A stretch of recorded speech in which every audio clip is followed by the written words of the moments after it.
All right, listing presentation objection handlers. Comfortable and confident, okay? I need to be comfortable and confident because this is where I earn my paycheck, and my ability to be comfortable in handling objections, scooting my chair forward when somebody says, I don't want to start that low, when they start asking me about commissions. Honestly, remember the difference between an objection and a condition. All right, people who've been here for a little while, do you remember what's an objection? Do you remember, Kim? An objection can be handled. A condition is something that is concrete, like you can't handle it. Past that. I don't have a job. Yeah, I don't have a job. Okay. That's a That condition. maybe. Right? Why wouldn't it be a condition? Maybe they have a boatload of cash. What's going on? Not yet, Jen. Don't worry. Don't get. Jen's very excited about my handout. Okay, I'll give it to you guys. They what? Sorry. Maybe they have a boatload of cash. Maybe they have cash. Okay. Hey, that could happen. You're at an open house and they start talking. And they're like, "Well, I'm not even employed," right? And then you're like, "Oh, okay." And then you walk away and it's like, "Wait, he doesn't need a job. She doesn't need a job." Insert joke here. Insert joke. Do you have a boatload of cash? Yeah. Yeah. I mean, you know what happens when you assume, okay? All right, when you assume. So when somebody has an objection, we don't want to start that high. We need to think about it. Would like you to reduce your commission. In the mind of the prospect, an objection is a question, doubt, insecurity, or fear. Okay, so if it was a condition in that moment, Kim, they'd just be like, okay, thanks so much, we're done. And then we need to think about it. And you're like, well, what's going on? Like, no, we're good. Well, let us think about it, and then it'll just push you right out the door, right? And that'll be the condition. The condition is there's no more conversation to be had here. And if they're still communicating with you, then there's still more to talk about because either consciously or subconsciously, they want to know more. Or they're looking to have their insecurities, their doubts or fears or questions addressed and or answered. You guys with me? Okay? So then that moment is your opportunity to be able to understand how to comfortably and confidently move through the conversation and create a conversation that they can grow into. Okay? Create a conversation that they can grow into. I don't know what that is. That's like them growing into your conversation. Okay? There's your conversation. They're going into it. Okay? And so the only way that you're going to be able to do that, Jasmine, is to practice. Like, you're not going to do it on the fly. You're not going to do it going out and practicing, because if you're practicing on them, which is good practice, but if that's the only practice that you have, man, you're losing money. For sure, guaranteed. Losing money. And you only get so many opportunities to get out there and get in front of people. Right? How many appointments you been on the last week? 2 weeks? Last month? Yeah. I'm like making eye contact. People are like, So Leslie, when I have that opportunity to be able to be in front of somebody, man, that's such gold. You've earned the right to be in front of them. They've allowed you in their home. They're still asking questions. They may be fear-based questions. I don't want to pay that price. Can you lower your commission? But they're asking you questions, right? So if anything, subconsciously, they're like, help me, please. I don't know what to do. Or they're just scared. All right, so role play is a huge part of understanding. Are they objections? Because sometimes objections sound like conditions. Okay, that was on the more extreme end of like, I don't have money, but I want to wait for the interest rates to go down. Freaks want the interest rates to go up. All right, Sully, that's what we were talking about earlier. I want the interest rates to go down, right? Or I don't want to start that high. Okay. I'm not going to, let me say it like this, right? Sounds like a condition. I'm not going to list my price at $750. Anybody besides me have somebody be adamant about their position, and at the end of the conversation, their position has changed? Yeah? Yeah? Right? Okay, because I have to be able to create that conversation for them to grow into, Jasmine, for this to be a constructive conversation that is not just educating and telling them, but asking good questions to find out what do they really think? What do they really believe? To get to a place where they are now comfortable, because I'm now first comfortable and confident, and now this is a whole new world. A whole new world. I don't know. I only had 1 cup of coffee this morning. I'm not sure why. Singing Disney songs. Okay, so today we're gonna practice having those conversations and then role-playing them. Okay. Remember, let me just give you one little nugget of role play, and then we're going to jump into the role play, is that when you're role playing, you should be role playing standing up, okay? Because your energy is going to go where your body, your energy is going to flow. When you're seated and you're sitting down, physically you're just inhibiting the physicality of what you're doing, right? Even your diaphragm, right? You're crunched over a little bit. If you're on the phone and you're like this, right? It can affect the tonality that you're using. It can affect the efficiency of like how you're actually able to like flow thoughts and ideas and words out of yourself. So stand up while you're role playing. That'll be a huge opportunity for you to utilize energy, because 55% at least of your communication is not words. It's, what's it called? Physical, it's body language, okay?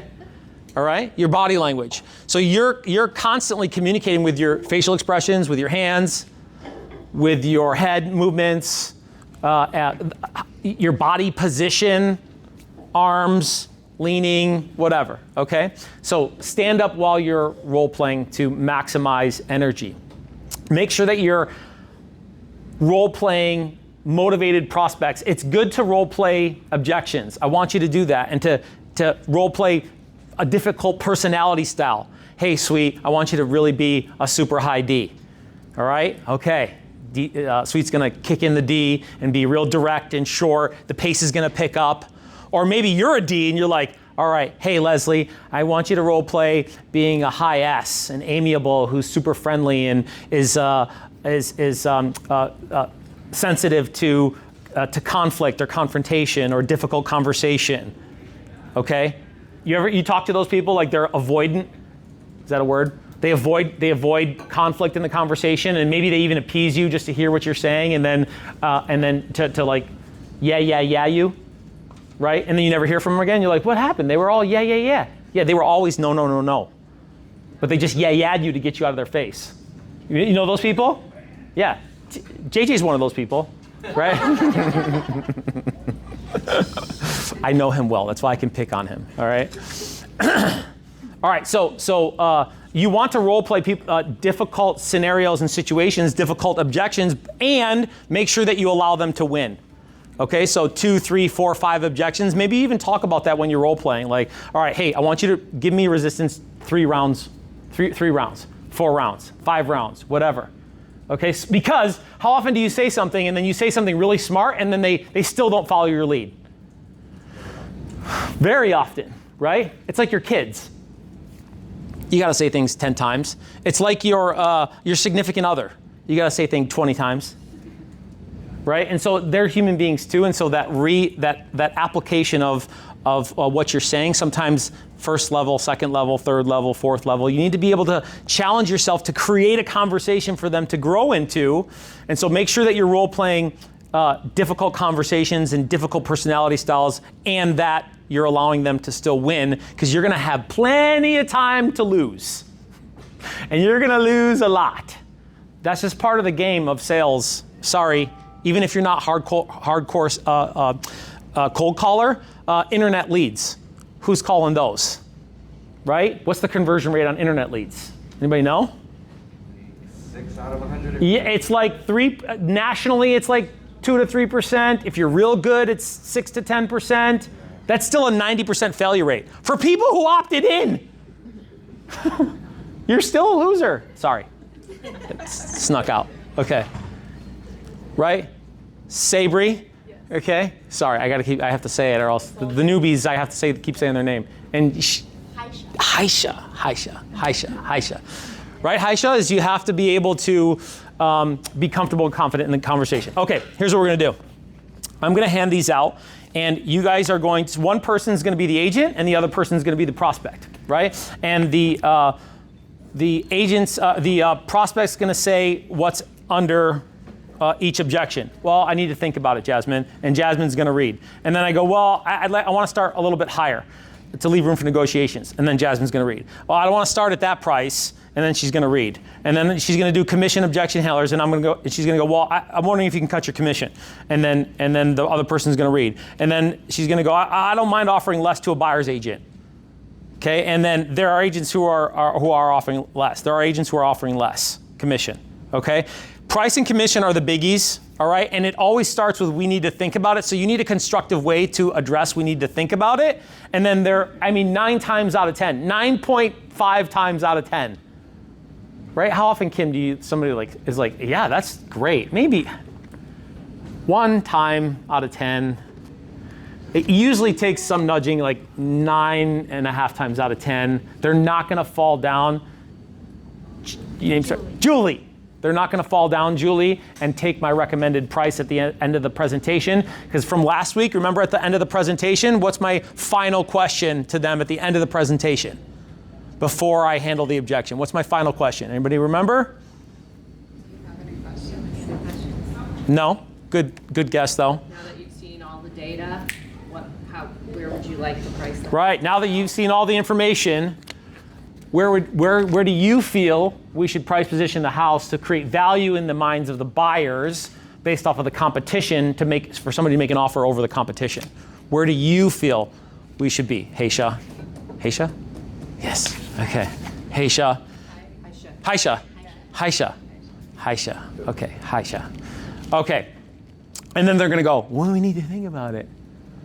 Because at that point, they're still scared, Larry. They're still insecure. They're still maybe not sold on you. Hopefully not. Hopefully it's the price.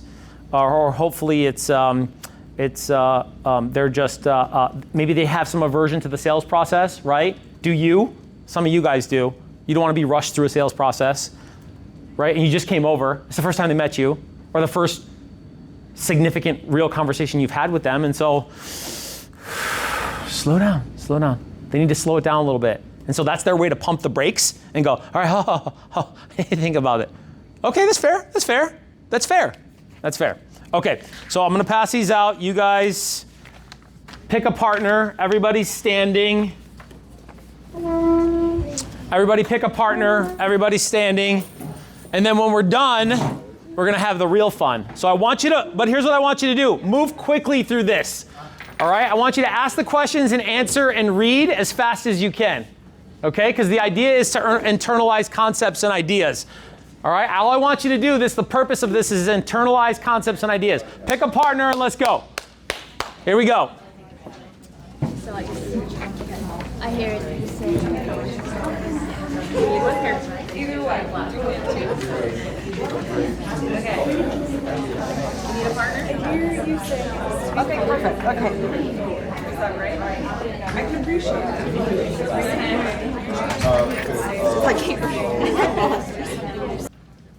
Of the concepts and ideas, the girl who was here yesterday, we didn't do it. Ish was here yesterday with another guy named, I can't remember the other guy's name. Anyways, the purpose of the role play is for you guys to internalize concepts and ideas. This is not about me telling you this is the best thing to say or this is the best way to say it. This is about you internalizing the concepts and ideas. Because at that moment of impact, Jan, when they give you that objection, right, are you gonna flee or are you gonna fight? And fight for them, right? Because their ignorance, respectfully, right, could be costing them money. Some of you guys in the business know, like I've had clients whose ignorance have cost them hundreds of thousands of dollars. Yeah, there's heads nodding. Yep, okay. So if anything, for you amiables, you high S's, like stand up for them. Just like with kids, your nieces and nephews, you don't have kids, like we have to like fight for them in spite of themselves sometimes. They don't know any better. And I'll tell you a little secret, sidebar. The more often you can look at prospects and clients like kids, the whole easier your life's gonna be. Because you're gonna go, oh, okay, let me help you out here. Versus like, you idiot. Right? Because you say the right things, you tell them what's going on, and they still don't listen. That's kids. Okay? Your life is going to be a whole heck of a lot easier emotionally if you can look at them like kids, because they're going to resist when they shouldn't. They're not going to take good advice. I'm telling you, I'm telling you, it's going to be a whole heck of a lot easier for you to be able to handle people. So internalizing the concepts and ideas is going to make you that much more comfortable to engage and scoot in when they still object and they still resist. Okay. I need to think about it. I just need to think about it, Kim. You need to think about it? Yeah. I understand you need to think about it. I've given you a lot of information today, and it's a lot to digest. Usually when clients say there's something I missed or something you might not be that comfortable with, it's because I did something wrong. Did I miss something, Paul? No, not at all. You didn't miss anything. I thought it was a very... I'm sorry. No. It was a very thorough presentation. Better than the other two that I saw, actually. Oh, okay. Yeah. That's good to hear. Thank you for sharing that. So you feel I can sell your home? You've definitely demonstrated quite a bit of effort and strategy to make that happen, for sure. Okay. And are you comfortable with the marketing plan that I've presented? Yeah, it seems pretty aggressive. Okay. Yeah. So I'm leaning towards price. Do you have an issue with price? I mean, I'm not as comfortable. You know, what I really wanted to do was start a little bit higher, and leave room for negotiations. I mean, buyers, they're always trying to drag sellers down. Okay. So you were thinking about starting high so that you had room to negotiate down. Right. Is that right? Yeah. Okay. And I understand netting the most amount possible for the home is your priority, right? 100%. Okay. And a common thought, a lot of people think this way, is that pricing a little high and leaving some room for negotiation, that will actually get you more money. Is that what you're thinking right now? Yeah, I mean, if I start a little higher, I can leave some room, and then we can negotiate from there. Okay. And in today's market, have you thought about how that might be a problem? What do you mean? Well, pricing high means very few or no showings. And no showings equals no offers. And no offers means no sale. You get what I'm saying? Yeah. Okay. And when you were shopping for homes and you saw a home sitting on the market for a long period of time, what were the first thoughts that came to your head? What's wrong with the house? Right, exactly.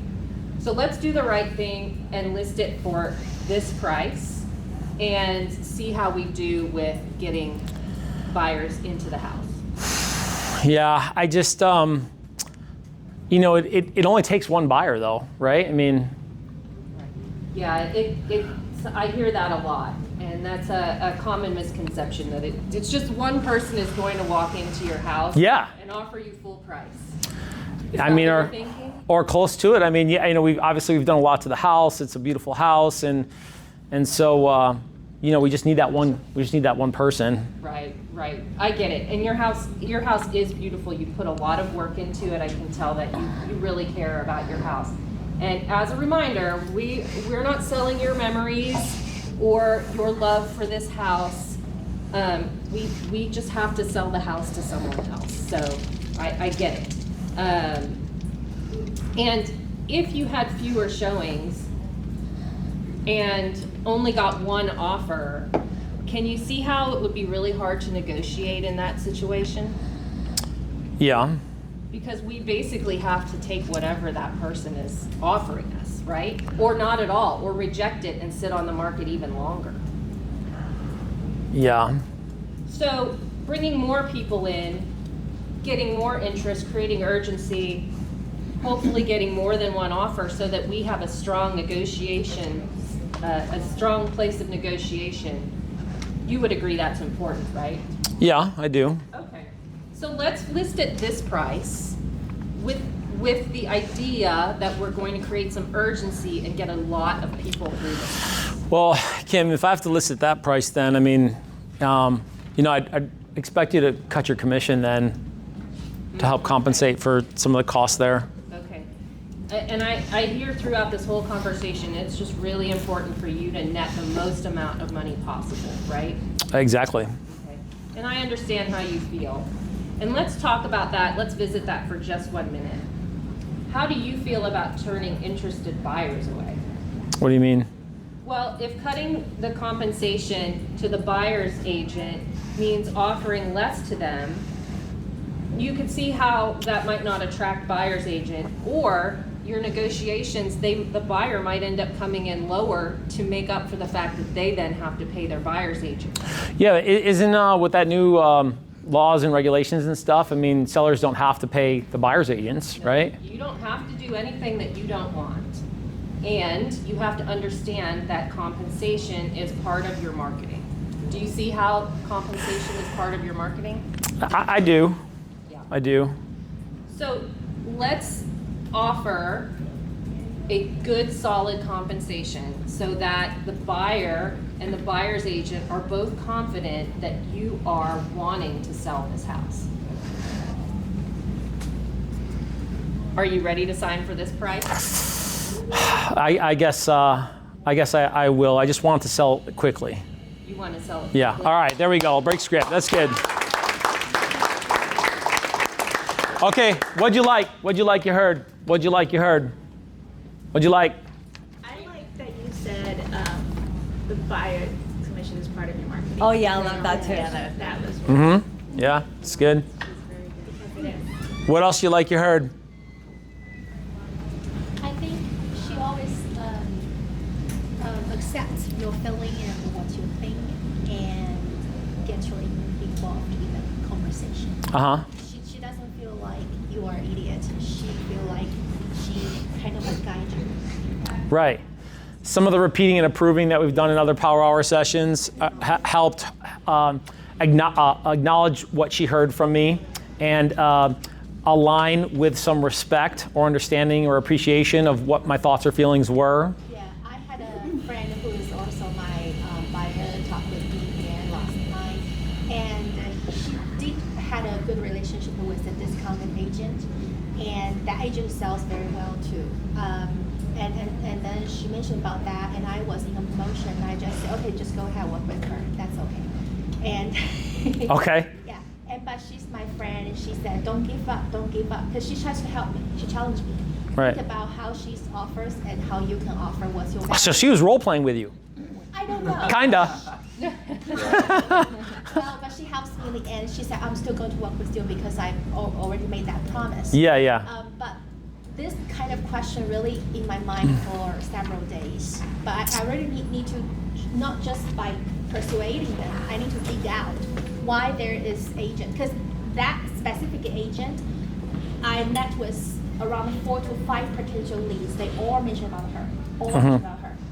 She thought she had around 100 transactions during the COVID time with a flat fee or limited discount. But I believe she offers the same compensation to the buyer selling, but she always cut her own. She's a broker. Yeah.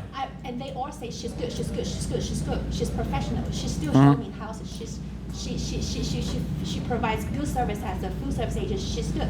So I need to dig more. Why? There's Yeah. value there. Right. So because I have 4 to 5 potential leads, I need to dig out Yeah. instead of persuading my, Yeah. my leads. Sure. And right off the top, any thoughts? I was going to role play that a little bit with you right now on. So if this is is she a first-time home buyer? She is. Okay. So you're a first-time home buyer, right, Jan? Yes. Yeah. And so, I mean, this is an experience where you want to make sure that you get a good deal and that you're taken care of because you've never bought a home before, right? Yeah. And so making sure that there's a lot of attention to your needs or your wants or your questions or your concerns. That's all going to be very important in regards to time for you getting what you want in the time frame you want it. Is that what I'm understanding from you? Yeah. Yeah. I need a lot of attention. Yeah, and so look, who do you think is going to be able to provide you more attention and care? Somebody who does 100 transactions or somebody who does less transactions? And instead of being a number, this is about a relationship to get you what you want and to spend time with you. What's great, that's fantastic that other agents doing 100 transactions. And what I can bring to the table is time, because what you need is somebody who's going to be with you in the process and take extra time with you. False or true? True. Okay. But I think that you are very new, and that agent already done a lot. Yeah. She can do things faster. I could see you thinking that because they have experience. And I have I have about a half dozen people that I'm working with right now who already do trust me. And so if you're one of my first clients, how significant are you to me? Right? How careful am I going to be making sure that you get what you want in the time frame that you want it? Because now that other person's with Banana Realty, right? Right, and I'm with Keller Williams. And Keller Williams is obviously the most significant brokerage in the city. You understand that, right? Yeah. Okay, so you already know you have the experience and the support that you're going to need, and you're going to have the time for somebody who's going to spend with you, because at the end of the day, that's what you really want, is for somebody to hold your hand and walk through it with you, right? Yeah. All right. Let's go ahead. Let's move forward. Thank you. Okay. Right? Look, and either way, whether you do a lot of business or you don't do as much business, there's always pros to be able to sell and cons to attack. That's exactly my friend mentioned to me. She helped me find the value. She said, Yeah. I feel like you will spend more time with me. And Right. I think that's what she needs. So we talked about this before on objections, a question, a doubt, insecurity, a fear in the mind of the prospect. You got to start thinking like that, right? Like, what's the fear that they're having on this objection? What's the doubt? What's the insecurity? What value can I bring to the conversation that reinforces my ability to address that doubt or fear or insecurity? Like, what can I bring to the table? And the more strategically I use questions in that conversation, the more you're going to help them grow into that conversation, okay? Versus you, Haisha, right? Versus you just sitting there and telling them for 5 minutes why they should go with you, right? Jan's laughing because she did that, right? Right? Asking good questions so that the responses and the ideas are actually coming from them. You're just nurturing it out of them, Leslie. You're just nurturing it out of them. Otherwise, look, nobody wants this. And especially when there's opposition and this is their position and this is your position, we got to get to here. How do I bridge that? Questions. I have to ask better questions if I want to have better conversations for them to grow into. Okay, anything else you heard? I like how she reframed the price of the house instead of just like lowering and making it seem like a discount to an urgency. Mm-hmm. I think that was really cool. Yeah. It's just like it's important to get people through the door, and you want to get people through the door. This is going to get people through the door. Right. Urgency. Yeah. Yep. That was good. Yeah, I think there's, like when Kim was role playing, it's very calm and logical. Of course. That's good, because if you get, like in your feelings or you start to feel insecure, it Yeah. shows. Yep. And then the logically, Yeah. and the whole thing. Yeah. Well, the bonus is Kim doesn't have any feelings, so she's a high C. She's operating on microchips, but for sure. But it happens to us all, right? Like we all get a little flared. That's not true. I get very angry and very frustrated. Right. really Because they don't understand. Yeah, I'm like, you are so dumb. I am telling you what is happening. Yeah. Here. You're not listening. Yeah. Right. And that can happen to all of us, right? Is to keep our emotions between the lines. Because that's what I was telling you about on perspective, like treating them like children. It's like, okay, let's go over this again. Because overpricing, rarely, I don't want to say never, but it can work on the property to sell. Does it cause the property to sell for more often? No, it does not. It does not. It does not. I've been doing this 20 years. I've coached hundreds of agents, multiple markets. It doesn't work, okay? You typically lose money. So you got to stand up and fight for them, Miriam. You got to stand up and fight for them in a way that keeps my emotions between the lines, asking good questions to be able to have those ideas and thoughts come out of them versus me trying to shove it down your throat. Close 5 times. You remember that? Some of you guys have been around for a while, right? In bold, right? Close 5 times. That's old bold. And the concept was right. You're going to have to go around the mountain multiple times. The very successful agent in Vegas, when I left, she was doing 190 million volume, and she did 190 transactions. So average price point was $1 million, right? Florence Shapiro, God bless her soul. She was an amazing woman. And she said she was up from Alsace, from France, which is the border of Germany. So she had a French accent with like this German. She's like, Paul, velvet, iron fist, velvet glove. And then she was like this, she was like, it's true though, right? I gotta be forceful and strong, but I have to deliver it very carefully and thoughtfully and sincerely to be able to get my point across, because I'm not gonna be able to shove it down their throat. Comments, questions, concerns about today? Ahas and takeaways. I love her body language, and I remember when I started this job, Coach Ken was telling us when you want to hear yes, just do something like that, and she does exactly like that. Do you agree with that? And I love your body language, how tone of your voice is changing. Yeah. Different. Were you aware you were doing that? Yeah. That's super high level stuff. Neuro-linguistic programming I told you guys about before, that's all part of that. Speaking with your body. And negative stuff too, like make it. Yeah, exactly. Oh, really? Wow. Oh. Okay. Yeah. Super powerful, because what you got to be super careful, because sometimes if you're not paying attention to that, you're communicating and you don't even realize it. I love how. Which is why role play, a good feedback, we didn't get to that on the end. Like what I'm doing with you guys is what you should be doing on role play. It's in the playbook, is first talk about what's good, talk about what you like, talk about all the strengths, and then get to constructive criticism. Hey, Miriam, every time I said price, your face did this. Whatever, right? Like some stuff we're not aware of, or you have little glitches in the matrix. You say like every 15 words, or you have I call them what are they called? I forgot what I call them. Power words or anchor words. Like they're words you absolutely. Okay, look.